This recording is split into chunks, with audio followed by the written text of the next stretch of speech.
Does that work okay? Can everybody hear all right? Okay, give me a nod in the back there. Okay, all right.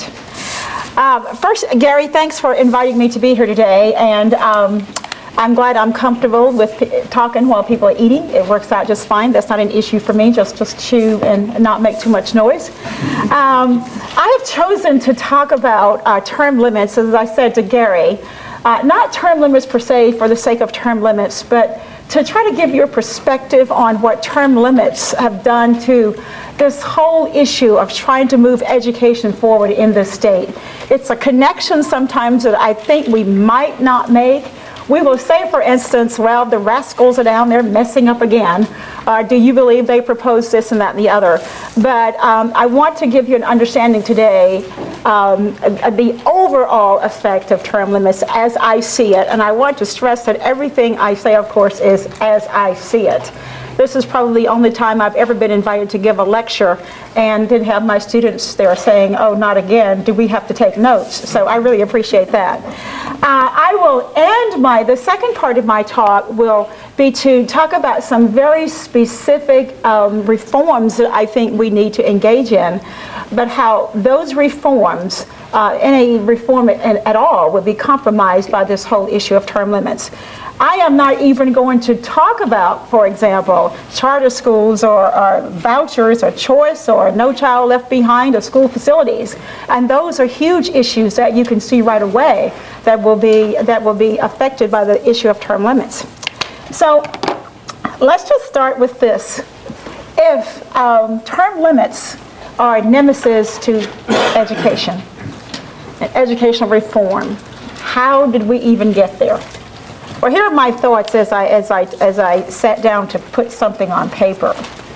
I really prefer just talking to people, not reading to them, but since it's a lecture, I thought I would do both, you know. So, instead of the educationally backward-looking fashion with which Arkansas entered the 20th century, we Arkansans began the 21st century, whether by Supreme Court fiat or by deliberate or serendipitous enlightenment. We entered the 21st century looking bravely into the sunshine of possibility. Unfortunately, that sense of forwardness was compromised in 1998 before completing a single furlong, when 50 of the 100 legislators in the House were barred from seeking re-election. 50 out of 100. That's a lot of anger.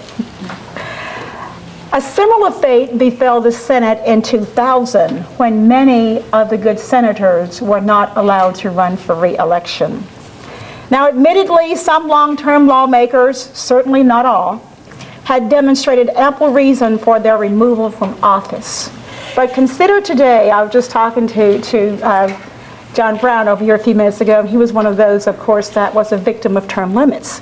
But consider today, right here on February 9th, I think it is, we are discussing all these big policies, all sustaining what we have begun with education reform. Why are we looking at the possibility of Senator Jim Argue not being able to run for office again? Or from this area, Senator Bisbee not able to run for office again? That's the kind of thing I'm talking about. I am not suggesting that everybody is worthy. It's just the method by which we deal with the unworthy that is bothersome to me. I contend that the state's 60% passage of term limits is in some ways emblematic of a failure of our school system and a response to our own failure as citizens to hold politicians accountable. We've always needed to do a better job in all classes, not just social studies, to help students understand and develop a sense of personal responsibility as curators of our precious, fragile democracy.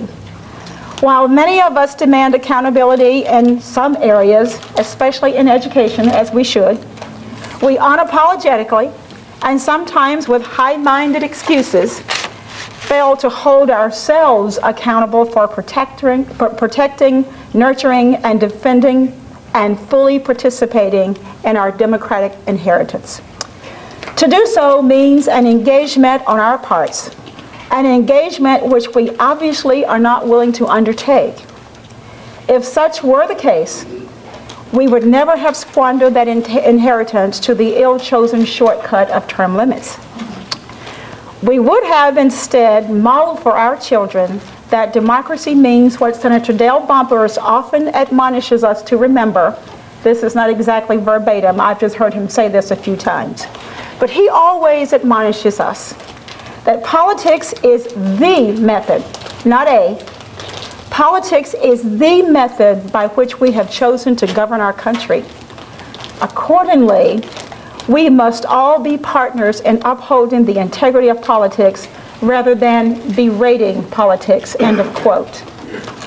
It's easy to make the jokes. I love watching Jon Stewart. It's easy to make the jokes. It's easy to say throw the rascals out. It's easy to say politics is this awful dirty thing and that you would never be in politics. But Senator Bumpers is exactly right. It's the way we run our country. It is the engine of democracy. And if we spend all of our time berating this engine, we do damage to this fragile democracy. So using politics to unreasonably and detrimentally compromise rights of the state citizenry by limiting unfettered choice of representation in the State House does not meet the test of upholding the integrity of the political process. Rather, such usage amounts to an efficient, undemocratic method to justify a lack of robust involvement to remove the unworthy from office. So what's the effect on educational progress? Meaningful education reform requires thoughtful, coherent, sustained deliberation and action. When not one House member out of 100 can serve more than 6 years, and even if it's 6 years or only 3 terms, thoughtfulness will likely survive because we do elect some thoughtful people. But coherence and sustainability are predictable casualties. Consider the effect of term limits on some of these following much-needed reforms. When I first went to the legislature in 2001 as a teacher, I had worked at making policy at the local school level and some at the state level as an educator. Now I'm embarking up on this whole new life of making policy as a person who is elected. Having come from that background, I thought I knew some things that were wrong and some things that needed to be fixed, and as a policymaker I would embark upon this great endeavor. I had long thought the way we use our school day and the length of the school year needed to be addressed. Still feel that way very strongly. So what did I do? I very bravely introduced a resolution that we shall study this issue. Well, I was handed my head.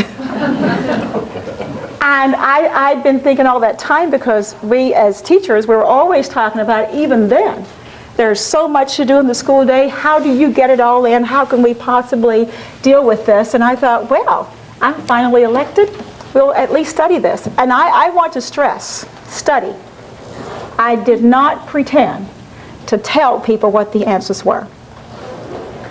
Now, if we have term-limited legislators, and this is a passionate, volatile issue, if we're not going to have people there long enough to sit down and be thoughtful about this, if we're not going to have people there who don't come with just one issue, and I suggest to you that's happening more and more, it's difficult to get people to talk about these hard issues.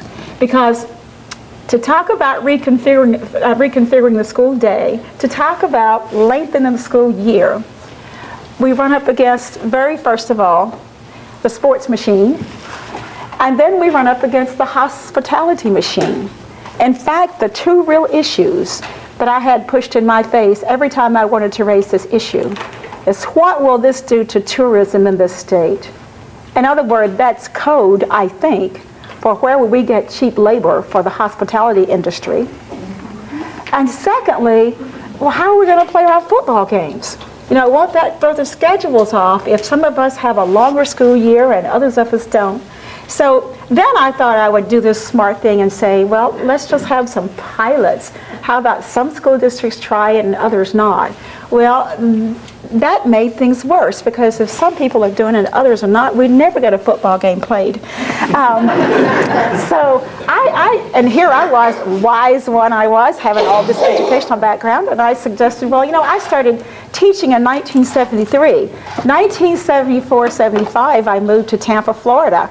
Right next door to me, in Plant City, a different county, because down there they have county school systems and they seem to have survived it. Nobody's died yet, and it's a rather large state. But they were on a lengthened school year even in 1974, 75. And the typical answer to that was, well, that's Florida, this is Arkansas. You know, things like that just don't serve, I think, the integrity of real deliberation, you know, considering I already knew that this was Arkansas, not Florida. A second issue is teacher compensation. I know that's been a buzz around here lately with the hourly pay and so forth, and that article, everybody's read it. But in 1989, because I have seen, and I have been saying to teachers for years, in 1989 I decided I really wanted to come out of the closet about this issue of differentiated pay, because for years it's not made sense to me that we just have this one salary schedule, and if you survive another year you get another pay raise and so forth. I even ended up joining a different union kind of over this issue. I am a union member, but I'm not bashing the union of which I'm not a member. I want to make that clear. But I was looking for some way to think about things differently. And I really like the way Al Shanker pushed buttons. And so I am today, and became in 1988, a member of the American Federation of Teachers, because I like this notion of we're thinking about reforms. And I knew also, too, we could think about reforms all we wanted to. Somehow the legislature would need to do some things. So the first thing, of course, that rears its head when you talk about differentiated pay, we might as well get it over with, is merit pay. Just the whole notion of saying merit pay, you know, makes people's hair stand up, or in my case, make it grow or whatever. Merit pay, to me, has gotten, I think it got all wrapped up in the semantics of things, because most people have their own notion of what merit pay means. But now, pretty much, it's just gotten to be negative. No matter when you say it, it's just gotten to be a negative, especially among most school teachers and among most policymakers. So policymakers get, when they want to know about merit pay, I think it's logical they should talk to educators. That makes sense to me. But I have come to believe that merit pay is kind of like the, some of you may be familiar with the Henri Poincaré conjecture. When I was a sophomore in high school, I was taking geometry, and I had a teacher, this had to do with integration and all that, and I had a teacher who wasn't particularly fond of having me in class, so he just ignored me, you know, I just faded away. It was integration, and he had not quite gotten to that point yet. But I was reading, trying to educate myself about biology, and Henri Poincaré just stayed with me only because I was interested in everything French. But his conjecture, though, as one person described it, kind of as the holy grail of mathematical problems. But recently, supposedly somebody has solved the problem, but there's a big stink over who really solved it, because so many people have been working on it for so long, like 100 years or so. Merit pay to me is kind of like that, in that the biggest problem you have, and that you can't get your arms around, if we look at this conjecture, and all these folks have worked on it all these years, who's really responsible for solving the problem, and who should get the prize? That's what the big deal is. And to me, that kind of, the way we're doing merit pay these days, that kind of says to me that merit pay is in that same league. And what I'm talking about, my teacher who taught me, for example, in the first grade, must have wondered what stump was I carved from, because there was something that happened where I just almost couldn't learn. Bless her heart, she worked at it. The next year I had a teacher who was quite different, and I began to open then I failed the second grade. And then the next year, when I started second grade the second time, and I had a teacher who was just a whole different animal. She was great for me in that she taught differently. But I don't know if she's the one who's responsible for my success at that point. So if I were going to give her something, if I were going to give somebody, quote unquote, the prize for finally cracking this nut, I wouldn't know to which teacher to give it. Just as with this conjecture, we don't know. So that's kind of the thing we've done with merit pay in people's minds. Although there are other ways to do it where it's school-based and that kind of thing. But think about how difficult that is if you were going to sit down with term limit legislators and formulate some kind of strategy around that. Tough to do. And then, of course, there are other ways to think about differentiated pay, like knowledge and skills-based pay, subject need, and have the discussion that we need to pay math teachers more than we pay English teachers. I mean, have that discussion. Have the discussion that we ought to pay people who are working in Marvell, Arkansas, West Helena more than we pay people in Fayetteville because you can get teachers more easily here. That's merit. How do you wrestle with those issues and you've got people who can only get 6 years of experience and 3 terms? Then there's the issue of student preparedness. I think term limits happen to be a real nemesis to the will that we need to sustain to require a rigorous curriculum so kids can be prepared. Because it seems to me so many times, every time a kid complains, this is too hard, we want to just backtrack. And I, for one, am tired of asking permission from students. I am totally prepared to say, this is what we're going to teach and this is what you're going to take, and you can just love me later, or not, or not.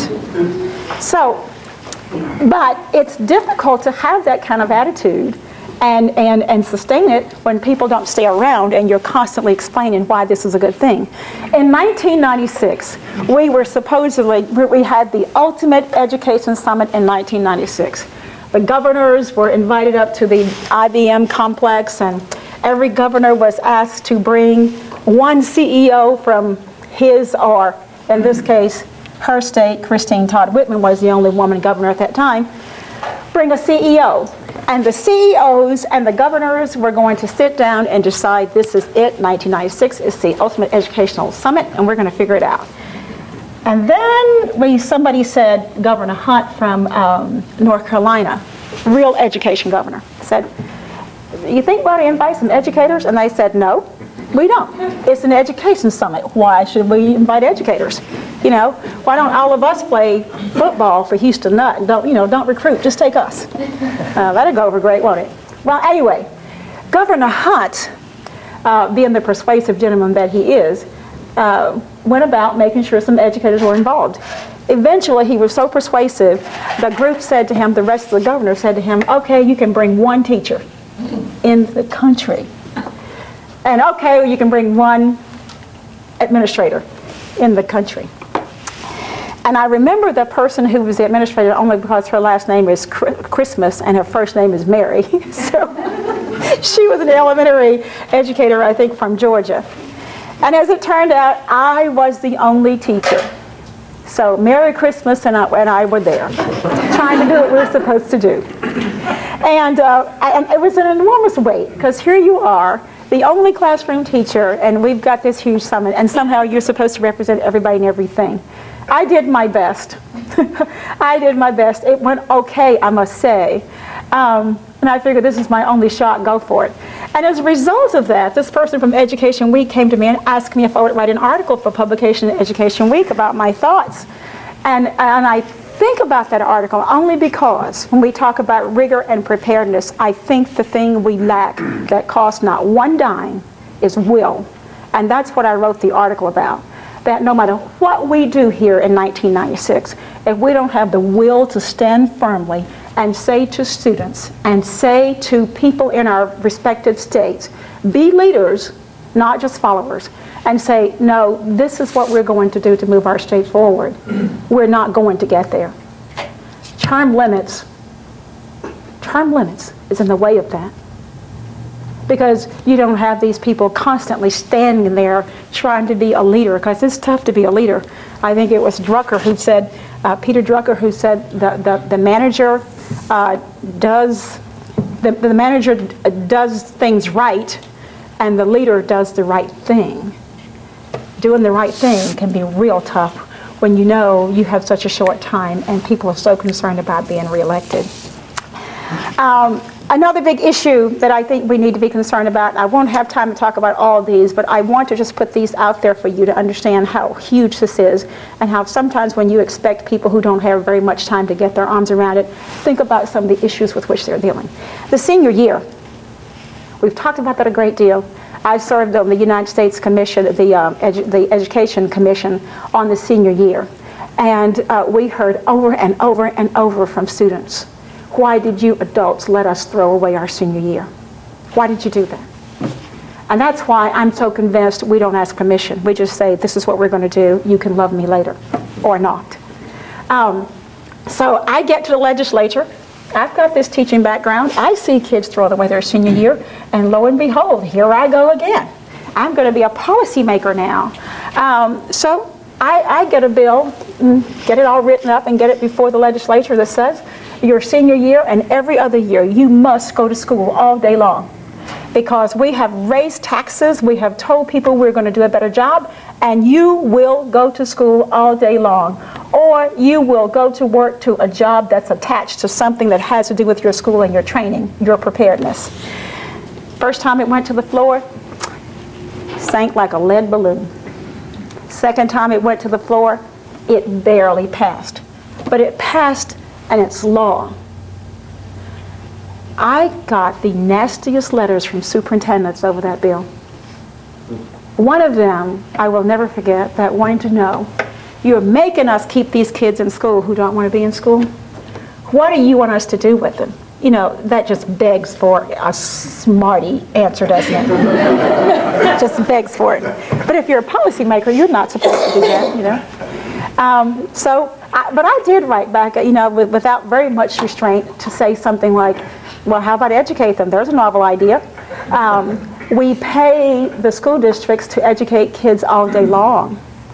But policymakers will have a difficult time with this if an educator comes to the policymaker who does not have the background in education and says they've gotten everything they need to get. We're finished with them. They don't want to be there. They're just going to cause trouble.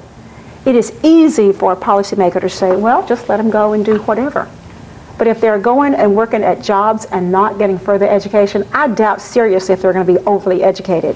So I'm willing to take that chance.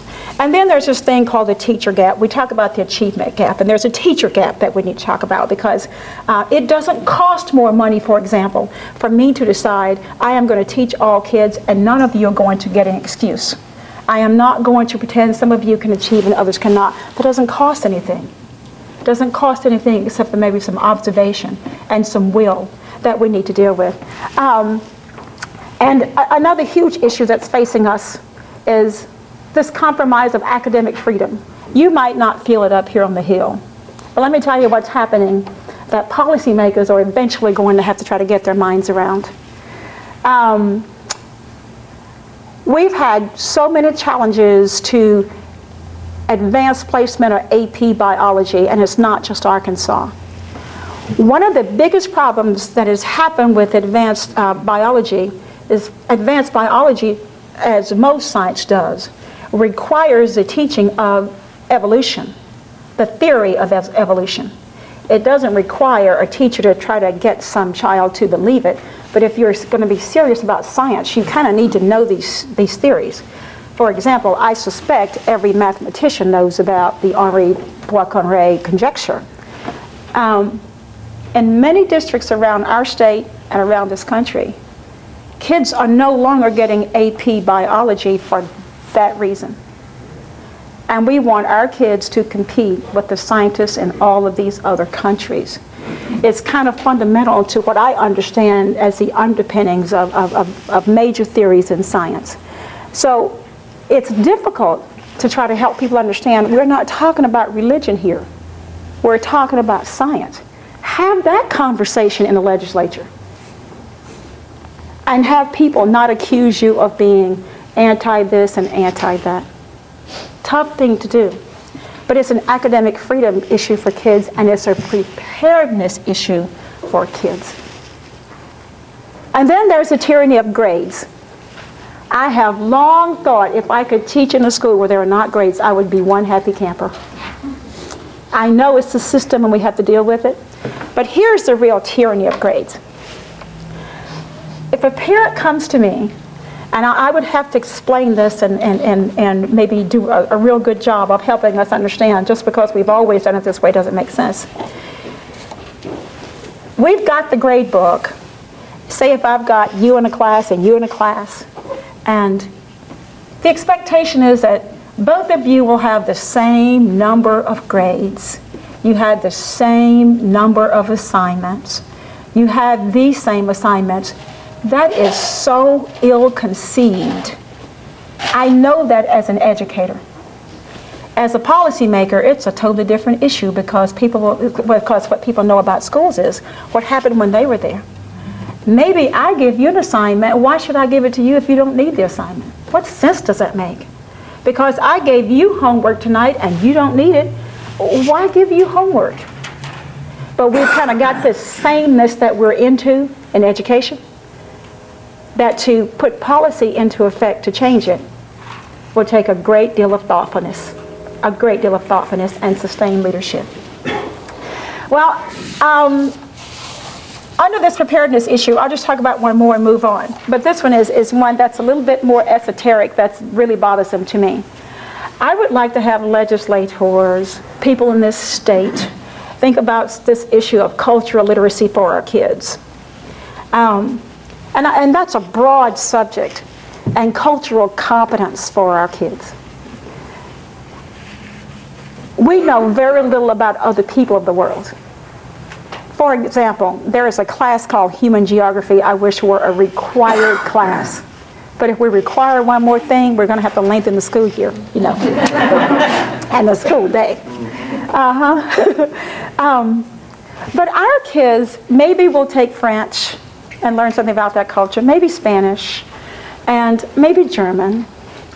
And in some cases, I know some people are still studying Latin, but that's fine. But if I had to choose, I'd put in the place of that Arabic or Chinese or Hindi or Urdu, Farsi, you know, where we're lacking, Swahili. So our kids grow up knowing very little about the cultures of the world and what other people do and what they're like. I would love to see us have a comparative religion class in our schools. Because you're not teaching people to believe something, you're teaching people to know something. And that is a part of cultural competence as far as I'm concerned, and cultural literacy. One of the things I think we need to do beyond our schools is, I know this will stretch our thoughts, because when you mention money, everybody goes, But I think our legislature and the people in this state need to think very thoughtfully about providing some method for our kids to travel as a part of their high school education. I don't really know how to do it, don't pretend to have an answer. But when a kid has never been outside of his or her hometown, some of them have never even been to the capital, that's one way of travel. But I really would like to see us think seriously about the opportunity to travel to other countries even, so that they don't get out of high school not knowing that maybe the French are as they are because they think we don't know anything but ourselves. Maybe they call us ugly Americans because, does that have some grain of truth to it, because we don't know what to do, how to be different. And that's something I really want to try to embark upon if and when I get reelected to the legislature before I'm term limited a second time, because I think it's really important. And I'm going to end this with saying a little bit about higher ed. I don't even have time to talk about the Lakeview and all that means. And you've got legislators down there trying to grapple with those huge issues, and they have been there only 4 years and 2 terms. And this term, 38 new people showed up to grapple with those issues. And I just say, thank God Jody Mahoney decided to go to work for the House, so that somebody is there who can say, no, 7 years ago, here's what happened. Oh, no, 30 years ago, because he's been there 36 years, here's what happened. But I do think we need to give some thought to the effect of that term limits is having on higher ed. You know what funding's been like, but legislators don't. You know that the funding has gone down, down, down over the years. But legislators think every time there's a new building going up on the campus that we're paying for it, and we're not. I happen to know that most of that building is a result of going out finding grants and getting grants. But because we are there such a short time and we just see you when you come and say we need this, we think we're providing all this money and we're not. There is no sustained discussion about that or sustained understanding of how you're staying afloat. So we have something that's called a lottery that's being proposed as a referendum to the people. Now, I'm not a gambler, but I have to tell you frankly, I don't care if other people are. That is just not my business. And I have to say frankly too, I do take great offense to people who take this, what I call holier than thou position, that it's going to hurt the poor people of the state, the very ones that are the worst off are the ones going to hurt. Well, I have to maintain, because you're poor doesn't mean you're stupid. Because you're poor doesn't mean you don't get to make bad choices. I think people have a right to make bad choices with the lottery, just as I have a right to make bad choices in the stock market, and I certainly do. Because I'm not sure they're all that different. One just has the mantra of respect and the other does not. But the thing about the lottery and higher education, whether you're for it or not, I think there should be a discussion about what do we do with the money? How do we put this together to make sure when we have the money, we're not supplanting money for education? And if we use it for scholarships, which is what the proposal is for right now, if we use it for scholarships, how do we thoughtfully think about, we don't have the poorest people in our state if they choose to buy lottery tickets, and they certainly will. How do we think about making sure that money is not used to educate those who are the most able to pay because they might have the higher grades, rather than making sure it's accessible to kids with a 2.0 and up? I think that is very, very important. Otherwise, I absolutely will not support it. Because that's what's happened in Georgia. The kids who are the most well off and the ones who are most advantaged in making better grades are the ones who are getting the scholarships. So that's something that higher ed, I think, really needs to be engaged in. And remediation, legislators want to just say, if you've ever been to the legislature and seen the people from colleges get beaten up over remediation, I mean, it's almost a sideshow. Because who can't get holier than thou about you're in college and why are you remediating these kids? It's easy to do. But that's kind of the sense of what happens when you've not been there to see the whole picture for a long time if you don't have that background. I do think there is a point at which we need to just say no more remediation, because to me it makes no sense to say we're going to put all this money into our schools and prepare kids and keep remediating them.